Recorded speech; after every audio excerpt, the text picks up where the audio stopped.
سنن نسائی کی روایت ہے، اللہ کے پیارے نبی فرماتے ہیں ثلاثۃ لا ينظر اللہ عز وجل الیہم یوم القیامہ، تین لوگ ایسے ہیں کل قیامت کے دن اللہ تبارک و تعالی ان تین لوگوں کی طرف دیکھے گا بھی نہیں، اتنے ملعون ہوں گے، اتنے بدنصیب ہوں گے، اللہ نظر رحمت سے دیکھے گا بھی نہیں۔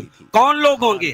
آپ نے فرمایا العاق لوالدیہ، اپنے والدین سے رشتہ توڑنے والا، اپنے والدین کو دکھ پہنچانے والا، اپنے والدین کی آنکھوں میں آنسو لانے والا، والمرأة المترجلہ، اور وہ عورت جو مردوں کی کاپی کرتی ہو، جو مردوں کے جیسا لباس پہنتی ہو، جو مردوں کے جیسی چال ڈھال اپناتی ہو، والتیوس، اور وہ بے غیرت، وہ تیوس الذی یقر فی اہلہ الخبث، جو اپنے گھر والوں میں اور اپنی فیملی میں اور اپنے پریوار میں بے حیائی اور بے غیرتی کو برداشت کرے۔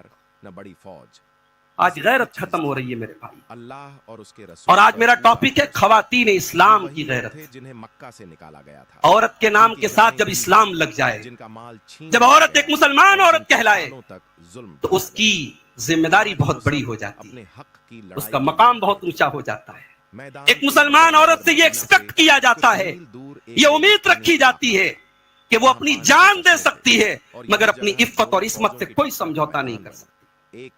ایک مسلمان عورت کی غیرت کیسی ہوتی ہے، اس کا اندازہ لگانا ہو، حضرت مریم کا واقعہ قرآن کے اندر اٹھا کے مریم کے پاس اللہ کا فرشتہ آ کر کے کہتا ہے کہ مریم آپ کے پیٹ سے بیٹا پیدا ہوگا۔ مریم کہتی ہیں مجھے بیٹا پیدا ہوگا، وَلَمْ يَمْسَسْنِي بَشَرٌ وَلَمْ أَكُ بَغِيًّا، میری شادی نہیں ہوئی، کسی مرد کے قریب نہیں گئی، میں کوئی بدچلن عورت نہیں ہوں، مجھے بیٹا کیسے ہوگا؟ فرشتے نے کہا یہ تیرے رب کا حکم ہے۔ قال كذلك قال ربك هو علي حين، تیرے رب کا کہنا ہے کہ ہمارے لیے یہ آسان ہے، ہم تیرے بیٹے کو دنیا کے لیے ایک نشانی بنائیں گے، بغیر باپ کے بیٹا پیدا ہوگا، مریم تیرے پیٹ سے بیٹا پیدا ہوگا۔ اور جب مریم حمل سے ہوتی ہیں اور بچے کی ولادت کا وقت قریب آتا ہے، اللہ اکبر، ایک غیرت والی عورت، ایک شرم و حیا والی عورت، ایک پاک دامن عورت، اس کے دل کی کیفیت کیا ہو سکتی ہے؟ قرآن نے نقشہ کھینچا۔ جب بچے کی پیدائش کا ٹائم کا وقت قریب آیا، قالت یا لیتنی مت قبل ھذا وکنت نسیا منسیا، مریم کی زبان سے یہ الفاظ نکلتے ہیں اے کاش میں مر گئی ہوتی، دنیا میں کوئی میرا نام لینے والا نہ ہوتا، میں جب بچہ پیدا ہوگا میں کیا منہ دکھاؤں گی اپنی قوم کو، لوگ میرے کیریکٹر پر سوال اٹھائیں گے، لوگ میرے کردار پر انگلی اٹھائیں گے، میں کیا جواب دوں گی؟ کاش کہ میں مر گئی ہوتی، کوئی میرا نام لینے والا نہ ہو۔ یہ مریم کی غیرت تھی میری ماں اور بہنوں اور میرے بھائیوں، یہ غیرت آج مسلمان عورت کے اندر سے ختم ہو رہی ہے۔ قرآن میں ایک اور عورت کا واقعہ بیان کیا گیا، حضرت آسیہ، فرعون کی بیوی، یہ محلوں میں رہتی تھی، بادشاہ کی بیوی تھی، عیش و آرام کی زندگی گزارتی تھی، لیکن جب حضرت آسیہ نے موسیٰ علیہ السلام کو اللہ کا نبی تسلیم کیا، رب کی توحید پر ایمان لائیں، فرعون نے بڑے ظلم و ستم کے پہاڑ توڑے، محلوں کا آرام چھوڑ کر کے زنجیروں اور بیڑیوں میں جکڑنا پڑا حضرت آسیہ کو۔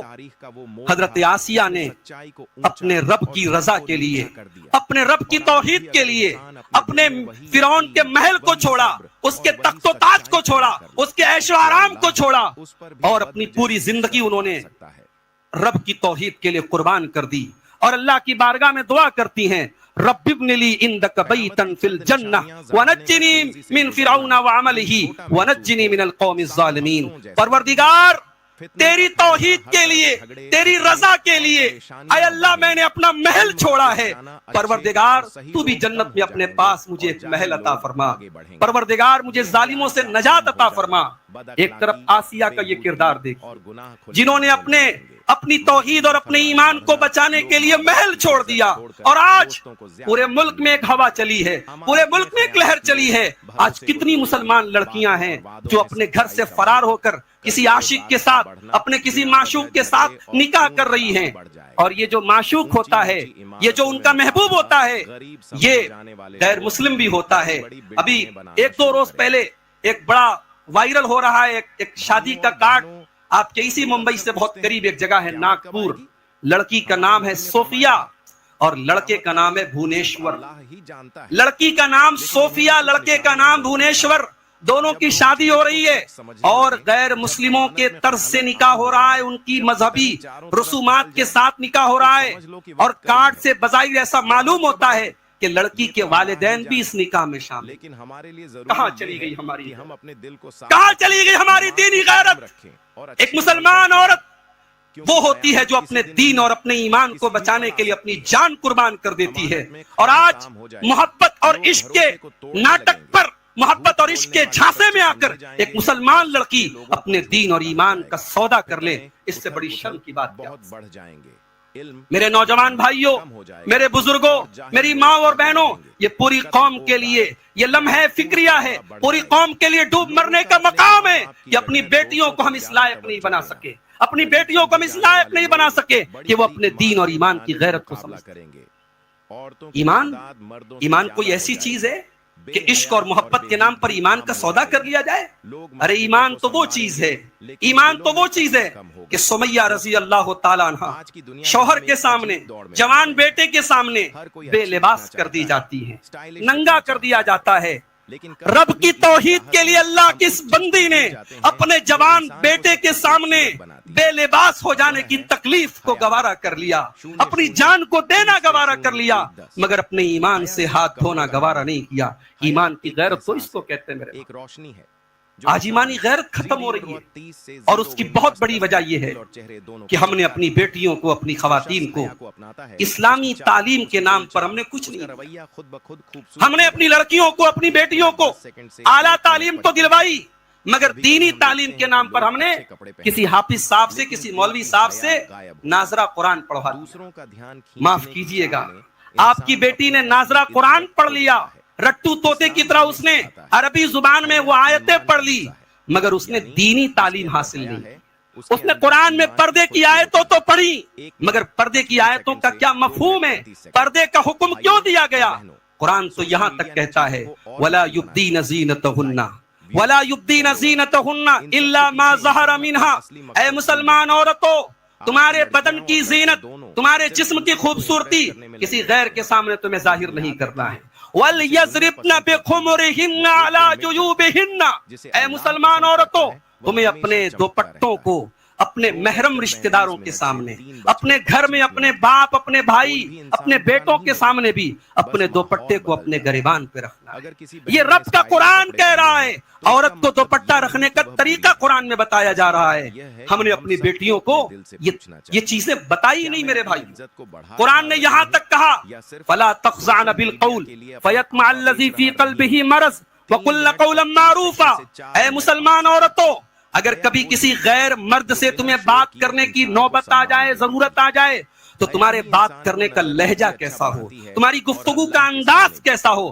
تمہارے انداز میں اپیل نہیں ہونی چاہیے، تمہارے انداز گفتگو میں مٹھاس اور چاشنی نہیں ہونی چاہیے، تمہیں کڑک انداز میں بات کرنا ہے، تمہیں سخت لہجے میں بات کرنا ہے، تاکہ کسی کے دل میں اگر کھوٹ ہے اور کسی کے دل میں امیدوں کا پودا لہلہا رہا ہے تو وہ پودے مرجھا جائیں اور اس کی امیدوں کو گرہن لگ جائے، اس کی امیدیں ٹوٹ جائیں۔ تمہارا سخت لہجہ بتا دے کہ یہاں اس کی دال گلنے والی نہیں ہے۔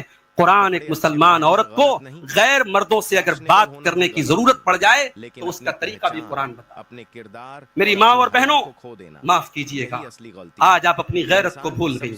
آج ہماری عورتوں نے وہ جو ایک مسلمان عورت کی شرم و حیا ہوتی ہے، اس کی جو غیرت ہوتی ہے، اس کو ہم نے فراموش کر دیا۔ دنیا کو نہیں، پیارے نبی کا دور ہے، مسجد کے اندر عورتیں بھی آتی ہیں۔ اللہ کے پیارے نبی نے نماز کے بعد دیکھا مرد حضرات مسجد سے نکل رہے ہیں، عورتیں بھی نکل رہی ہیں، مردوں کے شانہ بشانہ، مردوں سے قدم ملا کر عورتیں چل رہی ہیں۔ پیارے نبی کے چہرے پر غصے کے اثرات آ گئے۔ آپ نے بڑے غصے میں فرمایا استاخرنا، اے عورتوں کنارے چلو، مردوں سے سٹ کے نہ چلو، مردوں سے شانہ بشانہ نہ چلو، مردوں کے بازو میں نہ چلو، کنارے سے چلو۔ فَإِنَّ لَيْسَ لَكُنَّ أَن تَحْقُقْنَ الطَّرِيقَ، بیچ راستے سے چلنا تمہارا کام نہیں۔ وہ مسلمان عورتیں تھیں، وہ نبی کی فرما برداری کرنے والی عورتیں تھیں۔ انہوں نے نبی کی زبان سے ایک جملہ سنا، حدیث کے الفاظ ہیں، اس دن کے بعد سے عورتیں اتنا کنارے سے چلتی تھی کہ فَكَانَتِ الْمَرْأَةُ تَلْتَصِقُ بِالْجِدَارِ، بعض اوقات عورتوں کا کپڑا دیوار میں چپک جایا کرتا تھا, دیوار میں پھنس جایا کرتا تھا, وہ اتنے کنارے سے چلتی. یہ ان کی شرم و حیا تھی, یہ ان کی غیرت تھی. میری پیاری ماں اور بہنوں, آج ہماری بہنوں کے اندر سے وہ غیرت نکل گئی. آج ہمیں اور آپ کو اس پر غور کرنے کی ضرورت ہے کہ آج ہمارے گھروں میں جو بے غیرتی پنپ رہی ہے, محرم غیر محرم کا کوئی فرق نہیں. ہماری جوان بیٹی خالہ کے لڑکے کے ساتھ فرینک ہو کے بات کر رہی ہے, ہماری جوان بیٹی چچا کے لڑکے کے ساتھ فرینک ہو کے بات کر رہی ہے. چچا کا لڑکا, خالہ کا بیٹا, ماموں کا بیٹا, یہ آپ کی بیٹی کے لیے محرم نہیں ہے. یاد رکھیے, یہ محرم نہیں ہے, یہ غیر محرم ہے. اور غیر محرم سے جوان عورت کو پردہ کرنے کو. پیارے نبی اس معاملے میں اتنے سینسیٹیو تھے, اتنے حساس تھے, اتنے غیرت مند تھے. ایک مرتبہ آپ اماں عائشہ کے پاس آئے, سنن ابی داؤد کی صحیح روایت ہے. آپ نے دیکھا اماں عائشہ کے پاس ایک آدمی بیٹھا ہے, ایک اجنبی آدمی بیٹھا ہے. حدیث کے الفاظ ہیں, پیارے نبی کے چہرے پر غصے کے اثرات محسوس ہوئے, آپ کے چہرے پر غصے کا اظہار ہوا. اماں عائشہ نے فوراً کہا, اے اللہ کے نبی, ان ھذا اخی من الرضاعہ, یہ میرا رضائی بھائی ہے. جس عورت کا دودھ میں نے پیا ہے اسی کا اس نے بھی دودھ پیا ہے, یہ میرا رضائی بھائی ہے, یہ کوئی اجنبی آدمی نہیں ہے. یہ جملہ سنا تو پیارے نبی کا غصہ ختم ہوا. یہ غیرت تھی میرے بھائی. آج وہ غیرت ہمارے گھروں سے نکل گئی. آج محرم غیر محرم کا کوئی فرق نہیں ہے. اور جب سے سوشل میڈیا کا دور آیا, انٹرنیٹ کا دور آیا, ہر انسان کو پرائیویسی مل گئی. آپ کس سے چیٹنگ کر رہے ہیں, کس سے بات کر رہے ہیں, آپ جانتے ہیں, آپ کا موبائل جانتا ہے, آپ کا رب جانتا ہے. یاد رکھو میری ماں اور بہنوں, فیس بک پر کوئی لاکھ آپ کو اپنی دینی بہن کہے, دینی بہن کہنے سے وہ آپ کا بھائی نہیں ہو جائے گا. میرے نوجوان ساتھیوں, کان کھول کے سن لو, فیس بک پر کسی کو بہن بنا لینے سے, واٹس ایپ پر کسی کو بہن بنا لینے سے وہ آپ کی بہن نہیں ہو جاتی. اس کے ساتھ جو ایک غیر محرم کے ساتھ جو معاملہ ہے اسلام کا, وہ فیس بک والی بہن کے ساتھ بھی اپلائی ہوگا, وہ سوشل میڈیا کی بہن کے ساتھ بھی اپلائی ہوگا. ارے اس امت کی مائیں تھی اللہ کے نبی کی بیویاں, ان کو ماں کا درجہ دیا گیا, مگر صحابہ کو تب بھی حکم دیا گیا کہ اگر تمہیں اپنے نبی کی بیویوں سے کوئی سامان طلب کرنا ہے, فَاسْأَلُوهُنَّ مِنْ وَرَاءِ حِجَاب, تم پردے کی آڑ سے ان سے سوال کرو, پردے کی آڑ سے سوال کرو, ڈائریکٹ ان کا سامنا مت کرو. کیوں؟ اللہ نے فرمایا ذَالِكُمْ أَطْهَرُ لِقُلُوبِكُمْ وَقُلُوبِهِمْ, اسی میں تمہارے بھی دل کی پاکی ہے, اسی میں ان کے بھی دل کی پاکی ہے.